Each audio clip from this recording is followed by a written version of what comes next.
Hello and welcome to 2024 on Next Week Today in St. Thomas-Elgin. I'm your host, Kate Burns-Gallagher.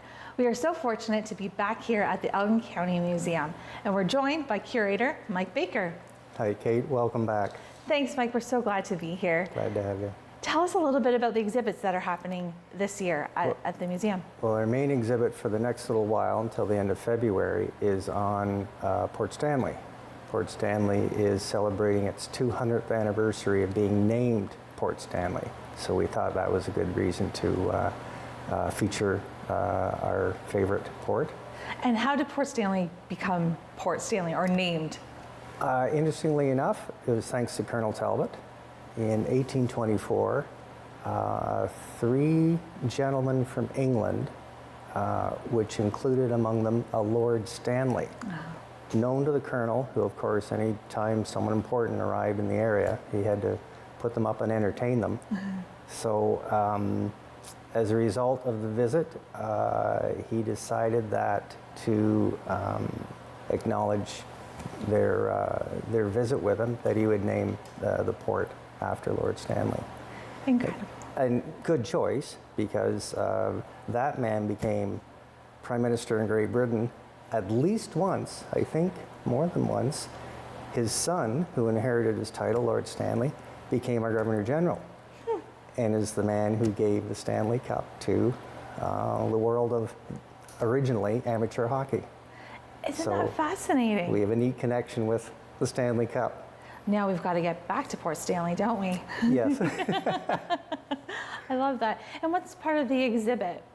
Well, one of the central features, and we're glad we were able to do this over February, which is Black History Month, is a feature of it's a reminiscence by an abolitionist of a couple that he brought from Cleveland by boat, obviously by steamer, to Port Stanley to free them. They were both formerly enslaved persons. So I think that's it's an indication that there probably was a fair amount of traffic in freedom seekers before the Civil War coming across the lake to Port Stanley. Port Stanley and Port Burwell, actually. So we're glad to have that feature during Black History Month. Incredible. So interestingly enough, you've got Port Stanley and the Underground Railroad Black History Month all coming together in the month of February. Yes. And the region has a really rich Black history with the Underground Railroad. Can you talk about that a little bit? Definitely. And the other thing we're doing this year for Black History Month is we're relaunching an app that people can use virtually to find all of the important locations for Black history in southwestern Ontario. So, and you're quite right, there are quite a few. So the app is onthisspot.ca, which is all one word, on the spot. And it now has 4 regions, Oxford, Chatham-Kent, Elgin, Middlesex, and the one we've just added is Windsor-Essex, which of course is a huge African-American Black history Underground Railway connection. So there are about 40 locations, about 40 sites. We share Middlesex and London because the story is so much one of formerly enslaved persons landing here and then going north looking for work. So the app, if you're on a spot on the app, what do you learn? What does it tell you? If you were walking around or driving around our part of southwestern Ontario, for example, if you're going through London, it would give you, I think there are 6 locations in London that you could drive to, and when you got there, one of the great features of the app is it'll show you an historic picture of the building or the place that you're looking at. So, and they're very well done. They've lined up a present day image exactly with the historic image. So you take a little slider with your finger and you can move from the past into the present or vice versa. So you can see exactly what that building or location looked like in earlier times. Oh, that's incredible. So you're walking right back into the past with that picture. Very much. And then there's a fair amount of copy, because we're historians, so we like to use a lot of words. But people can read as much or as little as they want. There's like a 2-paragraph section at the beginning which tells the basics for the story. Victoria Park is one of the locations because for a few years there's an integrated school there in the 1850s that the St. Paul's Anglican Cathedral ran. So you can read about how that was operated, why it started, and why it disappeared. The Aeolian Hall, which people will know in London, was the location of the first meeting of the Canadian League for the Advancement of Colored Persons. Very important organization, had its own newspaper for many years, The Dawn of Tomorrow, which people will know. And one of the other features of the app is that for every location, for most locations I should say, there's a link to further information.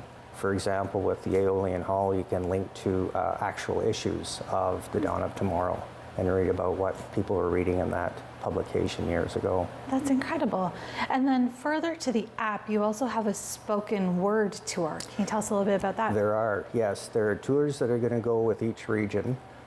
For example, in Elgin, Middlesex, we will follow that path that probably most African Americans or formerly enslaved persons made once they landed at Port Burwell or Port Stanley and made their way north.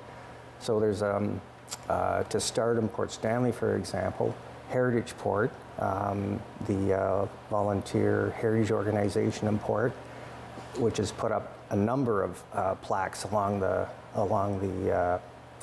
river there.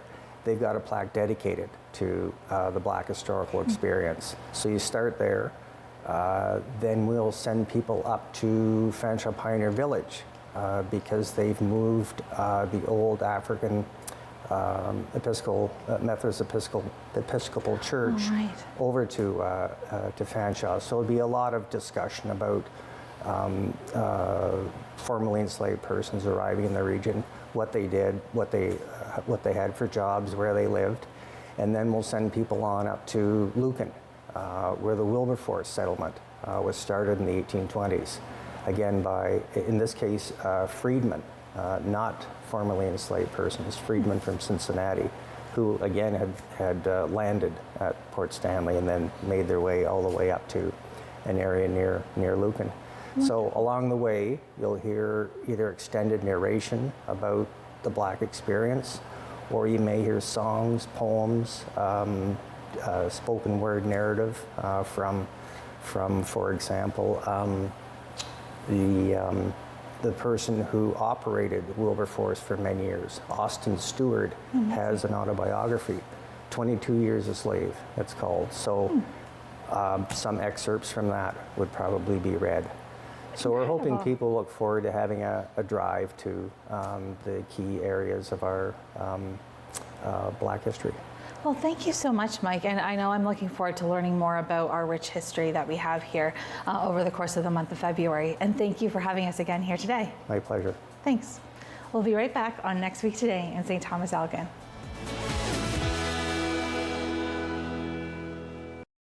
Hi, I'm Dawn Tucker from Align Yoga and Pilates Studio. Join me this fall on Rogers TV for Align Yoga, a chair yoga practice designed for all body types. With Rogers TV, you can cheer on the home team from the comfort of your living room. We'll head to the rink, the field, the court, or the pitch, so you don't have to. Tune in and cheer on your local amateur athletes on Rogers TV. Long way from Nashville, and mama, I tell you that. Performed from Montreal to Boston to Los Angeles. But Toronto, that's my chosen home. Sure, when I'm walking down Yonge Street, I see some funny people who have the nerve to point the finger at me. And grin and smile and whisper. My song was #2 on local radio. Sold 10,000 in Toronto alone. Turned down Ed Sullivan because they asked me to remove my makeup. Wouldn't do American Bandstand because of their segregation policies. I was just being me. Never tried to explain myself to anyone. And besides, none of that to worry, Jackie, because I know I look good. Got a new way of loving, baby. Thought I want to teach it to you.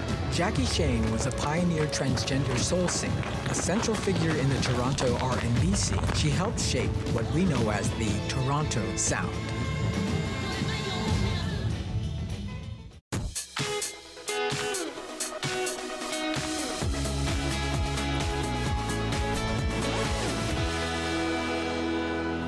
we're back on Next Week Today in St. Thomas-Elgin. We're now joined by Chief Ormerod of the Central Elgin Fire Department. Welcome, Chief. Thank you very much, Kate. So tell us, how does one become a fire chief?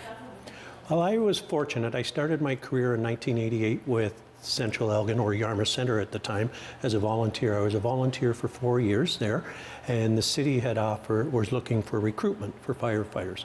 So I applied, and I was successful enough to gain an opportunity to work with the city of St. Thomas full time. I spent 29 and a half years there. My first 10 years on the fire trucks. We had a fatality in 2001 where they started a training division, so I headed up the training division for the next 10 years. In 2012, became deputy fire chief, and then I always had a passion to come back to the municipality, and I was fortunate in 2021 that Central Elgin was looking for a fire chief, and I was applied and fortunately got the position. That's incredible. So you've been in the region for years.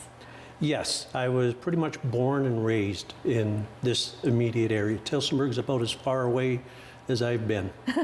Well, Tillsonburg's pretty local. It is. Yeah, that's wonderful. So there's a little bit of a difference between the city of St. Thomas, where they have a paid fire department, and the municipality of Central Elgin, which is Belmont, Port Stanley and whatnot, Sparta, and a volunteer service. Can you tell us the difference between the two? The biggest component for the difference is the volunteer service. All of the fire personnel, whether it be men or women, have full-time jobs elsewhere. And they all carry a pager. When that pager goes off, then it's hoped that they're able to respond to that call for assistance and help out. In a full-time service, you're actually at the station, and that is your full-time job. So your remuneration comes from being a full-time firefighter, being at the station. They're able to respond a little bit quicker than what we are, because we have to head to the fire station to get a truck and then head to the call. But that's the biggest component, the biggest difference between the two services. And how does one become a part of the volunteer fire service?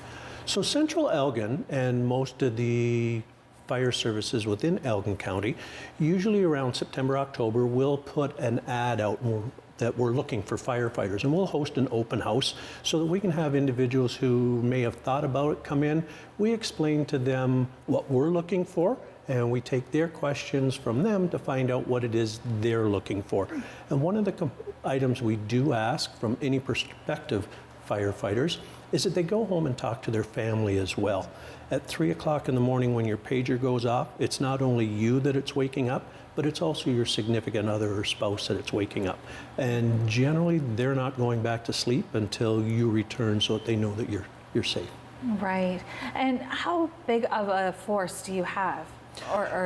We have in Central Elgin, I'm responsible for 4 different stations, 25 firefighters in each station. So we have Port Stanley, we have Union, we have Yarmouth Centre, and we have Belmont stations. And in the summertime, we bring on 25 lifeguards to cover the Port Stanley main beach, and they fall under my purview as well. Incredible. So what kind of training do these fighters get? When we go out and look for a recruit, we're not looking that you have any training. If you already have, that's good. If you do not, starting in January, we put you through what's called the recruit course, which gives you your National Fire Protection Association and FPA certification of 1001, 1002. We also provide all of your advanced medical training. We also work with you to get your DZ license so that you're able to drive the vehicles. We provide all of your fire safety, personal protective equipment and your gear and such. And then as you transition through with us, if there's other courses that interest you, then we'll look at putting you in some of those other courses: fire prevention, public education, fire investigation, pump operations, a variety of different courses. So you can specialize with a volunteer fire department just as you would a full-time job?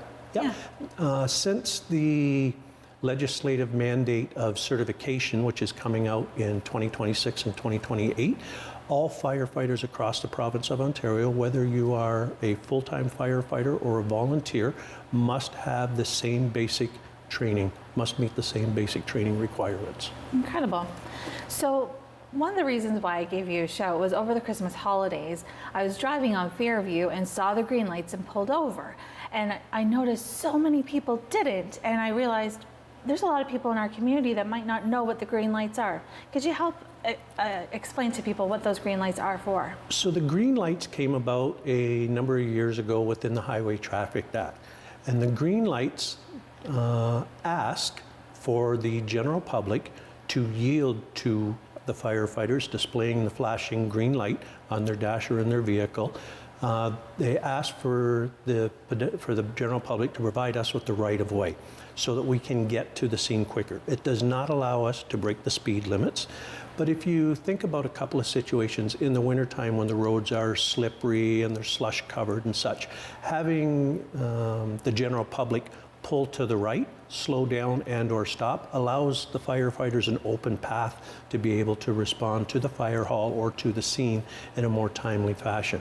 And the same as if we look at Port Stanley in the summer months when it becomes extremely crowded and traffic is backed up, that's where it really comes into play. If people were to look in their rear view mirrors or see the green flashing light coming at them, to pull to the right and allow the volunteer firefighters to proceed to get to the emergency.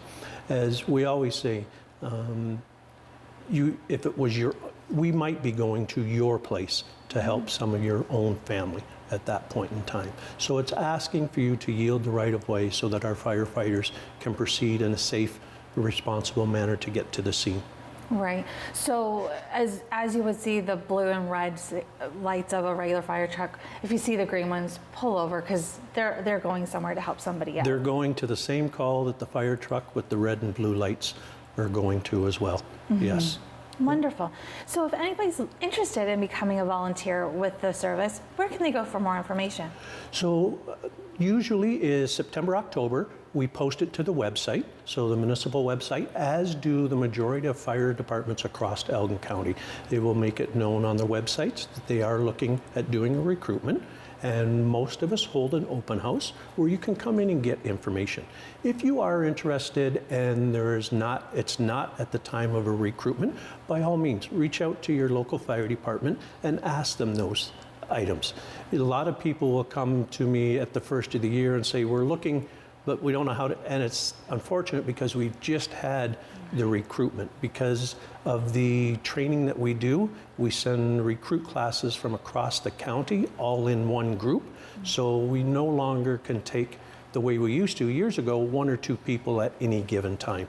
We do it in bulk at one point. Wonderful, Chief. Well, thanks so much for coming on the show and raising awareness about the green flashing lights and the opportunity to volunteer with the fire service. Thank you very much, Kate. Thank you. We'll be right back on Next Week Today in St. Thomas-Elgin.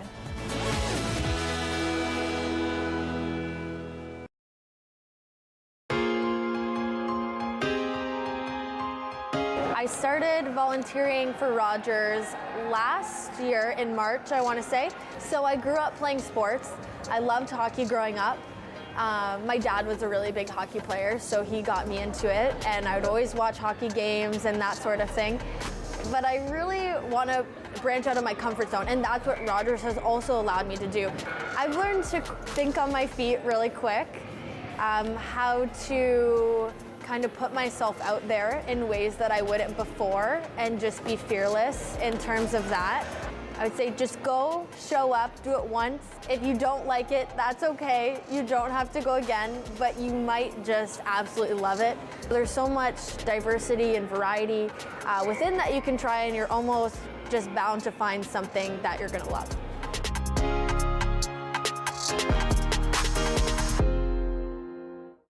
Was that 4 or 5? He's lost count and still thinks he can drive. Do you think he knows that when he is caught and charged with impaired driving, he'll lose his license and a lot more? If he gets in his car, he'll face costs exceeding $20,000. Does he realize he could have a criminal record for his choice to drive? And it could be much worse if he crashes. Wonder what he'll be thinking tomorrow. Have a hold on one at 1-5. Visit ArriveAlive.org to find out more. Arrive Alive. Drive sober.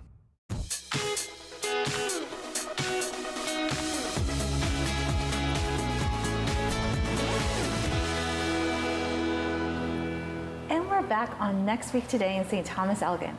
We're now joined by Fiona Murray, the Communications Coordinator for the YWCA. Welcome to the show, Fiona. Hi, thanks for having me. You bet. So you're here to talk about global flavors, but first, let's talk a little bit about yourself. How long have you been with the YW? I've been with the YW and specifically the St. Thomas-Elgin Local Immigration Partnership, which sits within the YWCA for about a year and a half now. Wonderful. And before Christmas break, we had Petruja on the show, who's the manager of the STILIP. Yes. And you're the communications coordinator. Yes, and together we make up most of STILIP. So we're a small team, but we get lots done. That's incredible. So before the break, Petruja talked about the immigrant survey, and now it's all wrapped up?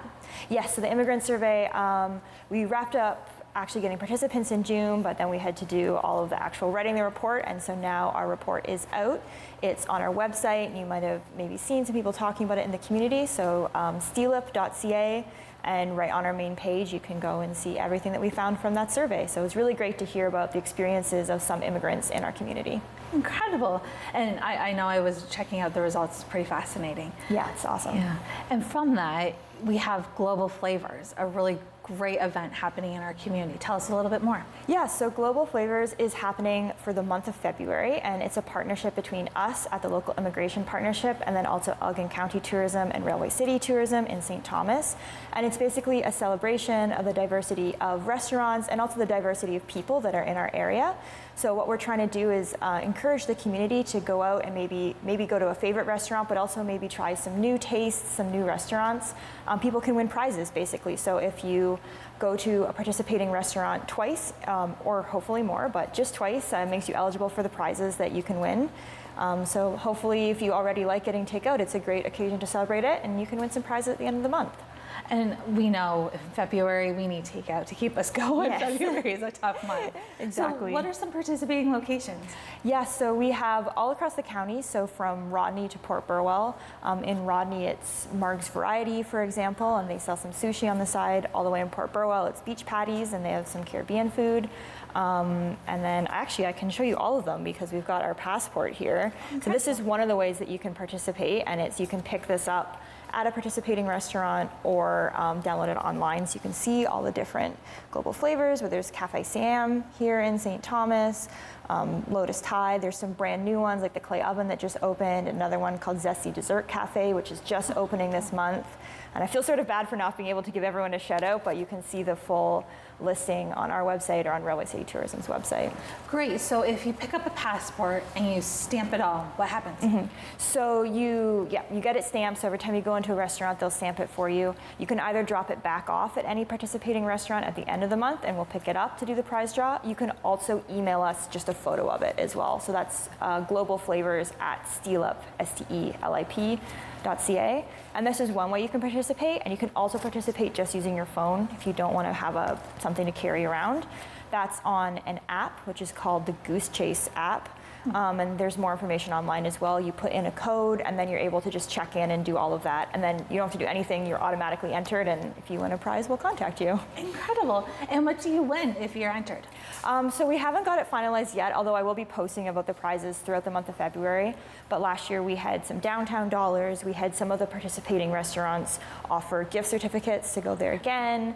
We had some, I think we had our cookbook, which might be in it again. We had like some nice water bottles and tumblers, so like a good kind of variety. And we do multiple prize draws, usually just for participating, so it's not like if you go to the most, although that's wonderful, just to equal it out among just as many people participate then can be eligible. That's great, and I know I love your cookbook, and one of my dear friends, Ryan Harper's featured in that cookbook. It's pretty great, yes. It is. I think there's some here actually at the museum as well. Yeah. So wonderful. So when did Global Flavors start? So it started in 2021, so we're on our 4th year of doing Global Flavors.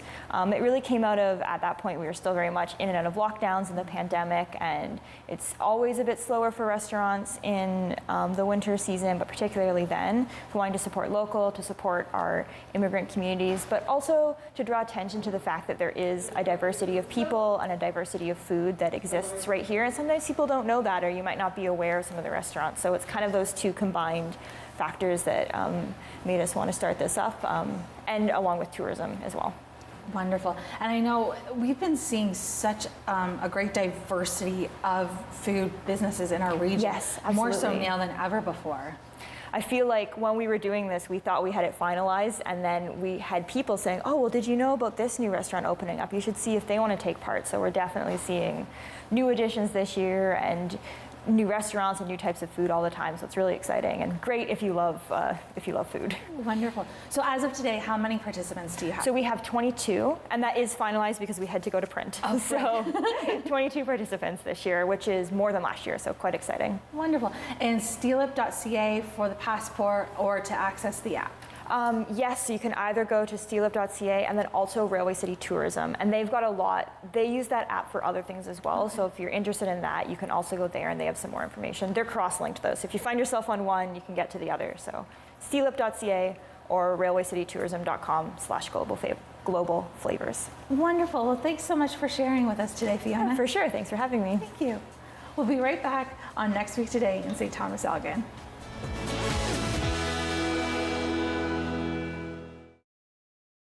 The Hit UK show is back with a brand new season. I'm so happy to be back. 12 unusual suspects go undercover. I was blown away. That was amazing. It was popping.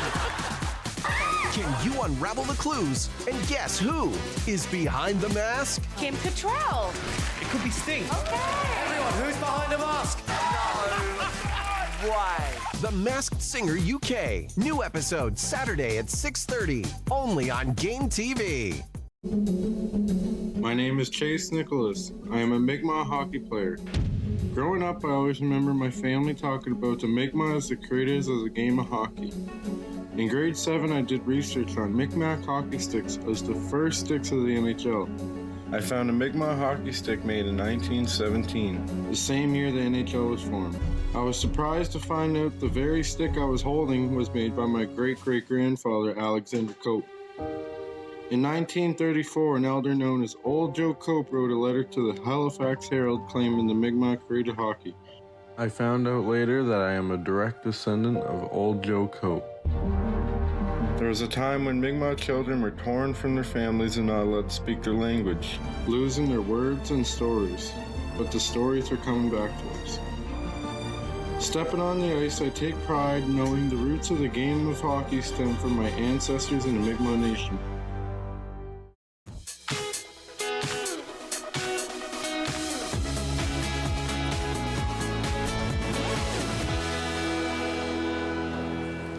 Thank you to our guests for sharing all the great things happening in our community, and to the Elgin County Museum for hosting us today, and to you, our viewers, for watching the show. For more information on our guests, make sure to check them out on social media or on our website to follow the links to find out more about Global Flavors, about Black History Month, and about volunteering with our local fire services. Thanks again, and we look forward to seeing you again on Next Week Today in St. Thomas-Elgin.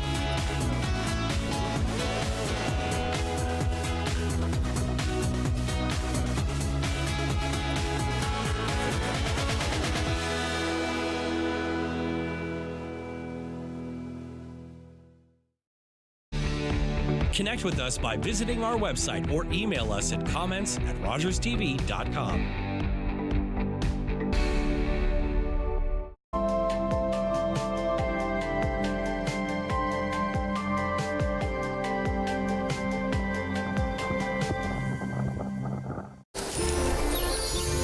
I don't think we're in our hometowns anymore.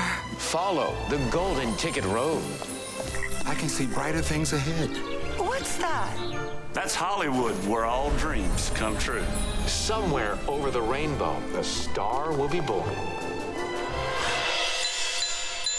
There's no place like American Idol. American Idol season premiere Sunday, February 18th on City TV. After a night out with your friends, there's always options for getting home safely. You could call your BFF, your mom or dad, whoever you can count on for a safe ride home. You could call your favorite cab company.